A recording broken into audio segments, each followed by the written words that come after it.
ഈ ഒരു തെരഞ്ഞെടുപ്പ് ലോക്സഭാ തെരഞ്ഞെടുപ്പ് ചൂടുപിടിക്കുന്ന ഈ ഒരു സാഹചര്യത്തിൽ നമ്മുടെ BJP ഇവിടെ അവതരിപ്പിച്ചിരിക്കുന്ന ഒരു അപ്രതീക്ഷിത സ്ഥാനാർത്ഥി, ഒരു കരുത്തുറ്റ വനിത തന്നെയാണ്. CPM നിന്നും BJP-യിലേക്ക് കാലെടുത്ത് വെച്ച ഒരു ഉരുക്ക് വനിത എന്ന് തന്നെ പറയാം. നമുക്ക് അത്രയും ശക്തമായിട്ട് നിന്ന, അതും അവിടുത്തെ ഏരിയ കമ്മിറ്റി അംഗവും ബ്ലോക്ക് പഞ്ചായത്ത് അംഗവുമായിരുന്ന ആ ഒരു വ്യക്തിയാണ് നമ്മുടെ NDA സ്ഥാനാർത്ഥി വന്നിട്ടുള്ളത്. എന്തായാലും നമുക്ക് കാര്യങ്ങളൊക്കെ ചോദിച്ചറിയാം.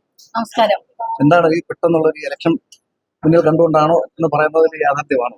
അതിലൊരു യാഥാർത്ഥ്യമുണ്ട്. എന്തുകൊണ്ടാണ് CPM നിന്നും ഇന്ത്യയിലേക്ക് വരാനുള്ള പ്രധാനമായിട്ടുള്ള കാരണം? കുറച്ചു നാളായിട്ട് CPM-ന്റെ അതായത് വർക്കല നേതൃത്വത്തോടുള്ള ആ ഒരു, അല്ലെങ്കിൽ അവിടുത്തെ ഇപ്പോഴത്തെ നേതൃത്വം ചെയ്തു വരുന്ന ചില സംഘടനാ വിരുദ്ധമായിട്ടുള്ള നിലപാടുകളോടുള്ള ഒരു വിയോജിപ്പ് കുറച്ചു നാളായിട്ട് ഉണ്ട്. അപ്പോൾ അതിന്റെ ഒരു ചിന്തയുടെ ഒക്കെ ഒരു അടിസ്ഥാനത്തിലാണ് ഇപ്പൊ ഇത്തരത്തിലൊരു തീരുമാനത്തിലോട്ടെത്തി. വർക്കലയിൽ ആശ്ചര്യം തീർത്തുകൊണ്ടാണ് BJP-യുടെ സ്ഥാനാർത്ഥി നിർണയം എത്തിയിരിക്കുന്നത്. CPM ഏരിയ കമ്മിറ്റി അംഗമായ അഡ്വക്കേറ്റ് സ്മിത സുന്ദരേശനെ പാർട്ടിയിലെത്തിച്ച വർക്കല നിയമസഭാ മണ്ഡലത്തിൽ സ്ഥാനാർത്ഥിയാക്കിയിരിക്കുകയാണ് BJP. വർക്കല ബ്ലോക്ക് മുൻ പ്രസിഡന്റായിരുന്ന സ്മിത നിലവിൽ ഒറ്റൂർ ബ്ലോക്ക് ഡിവിഷൻ അംഗം കൂടിയാണ്. ബ്ലോക്ക് മെമ്പർ സ്ഥാനം രാജിവെച്ച ശേഷമാണ് BJP-യിലേക്ക് പ്രവേശിച്ചത്.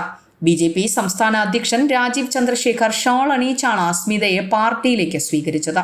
CPM മുൻ നേതാവ് സുന്ദരേശന്റെ മകളാണ് അഡ്വക്കേറ്റ് സ്മിത സുന്ദരേശൻ. CPM-ന്റെ മൂല്യച്യുതിയാണ് പാർട്ടി വിടാൻ കാരണമെന്ന് അഡ്വക്കേറ്റ് സ്മിത സുന്ദരേശൻ പറഞ്ഞു. CPM എന്ന് പറയുന്ന പാർട്ടിയിലെ സ്വജനപക്ഷപാതം അല്ലെങ്കിൽ വ്യക്തി താല്പര്യം, സ്വാർത്ഥ താല്പര്യം ഒക്കെ മുൻനിർത്തിയിട്ടുള്ള പ്രവർത്തനങ്ങളാണ് ഇപ്പോൾ നിലവിൽ നടന്നുകൊണ്ടിരിക്കുന്നത്.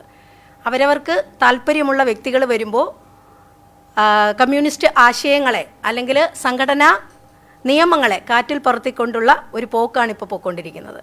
അപ്പോൾ അതൊക്കെ കൊണ്ടാണ് ഇത്തരത്തിലൊരു തീരുമാനമെടുക്കുന്നതിന് എന്നെ പ്രേരിപ്പിച്ചത്.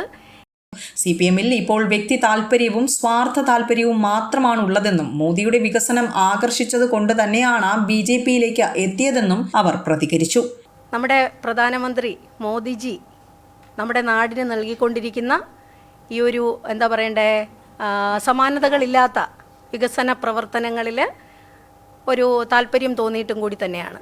തീർച്ചയായിട്ടും ഇനി ഇത്തരത്തിലുള്ള വികസനത്തിന് മാത്രമേ നമ്മുടെ കേരളത്തെ മുന്നോട്ട് കൊണ്ടുപോകാനായിട്ട് കഴിയുകയുള്ളൂ. ഇത്തവണ ബ്ലോക്ക് പഞ്ചായത്ത് അംഗമായി വിജയിച്ചെങ്കിലും പ്രസിഡന്റ് സ്ഥാനത്തേക്ക് പരിഗണിച്ചിരുന്നില്ല. ഇതിനെ ചൊല്ലി സ്മിതയും പാർട്ടിയും തമ്മിൽ തർക്കങ്ങൾ ഉണ്ടായിരുന്നു എന്നും റിപ്പോർട്ടുകൾ സൂചിപ്പിക്കുന്നു. ഇതിനുശേഷമാണ് സ്മിത സുന്ദരേശൻ ഇപ്പോൾ BJP-യിലേക്ക് എത്തിയിരിക്കുന്നത്.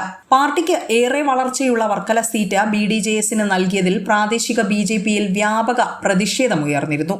സീറ്റ് ആദ്യം BJP ഏറ്റെടുക്കുമെന്നായിരുന്നു കരുതിയത്.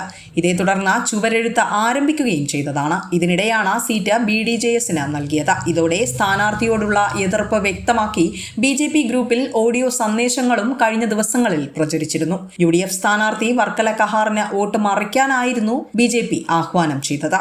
എന്നാൽ പ്രാദേശിക BJP നേതാവ് ആലങ്കോട് ദാനശീലൻ വിമത സ്ഥാനാർത്ഥിയാകുമെന്ന വാർത്തയും ഇതിനിടെ പുറത്തു വന്നിരുന്നു. ഇതേ തുടർന്നാണ് വർക്കല സീറ്റ് ഏറ്റെടുക്കാൻ BJP തീരുമാനമെടുത്തത്.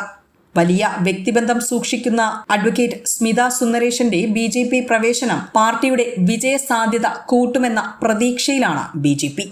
എന്താണ് ഇപ്പോൾ ഈ അവിടെയുള്ള ജനങ്ങളുടെ ഒരു പെട്ടെന്ന് മേഡത്തിന് ഇങ്ങനെ ഒരു മാറ്റം, അവിടുത്തെ ജനങ്ങൾ എങ്ങനെയാണ് വിലയിരുത്തുന്നത്? ജനങ്ങൾ വളരെ പോസിറ്റീവായിട്ട് വിലയിരുത്തും എന്നാണ് നമ്മളെല്ലാം ചെയ്യുമ്പോഴും പോസിറ്റീവായിട്ട് വരുമെന്നാണല്ലോ എല്ലാവരും വിചാരിക്കുന്നത്. എല്ലാവരും നെഗറ്റീവ് ഇമ്പാക്ട് ഉണ്ടാവുമെന്ന് വിചാരിച്ചിട്ട് ചെയ്യുന്നത്. ഈ ഒരു പിന്തുണ എത്രത്തോളം ഉണ്ട്? പിന്തുണ ഉണ്ടാകും. അപ്പൊ അതാണ് ഒരു ആത്മവിശ്വാസം തന്നെയാണ്. കാരണം എന്തായാലും അവിടുത്തെ ഒരു പ്രധാനപ്പെട്ട ഒരു നേതാവ്, CPM-ന്റെ ഒരു പ്രധാനപ്പെട്ട നേതാവ് എന്ന് തന്നെ, നേതൃസ്ഥാനത്തിരുന്ന ഒരു വ്യക്തി എന്ന് തന്നെ പറയാം.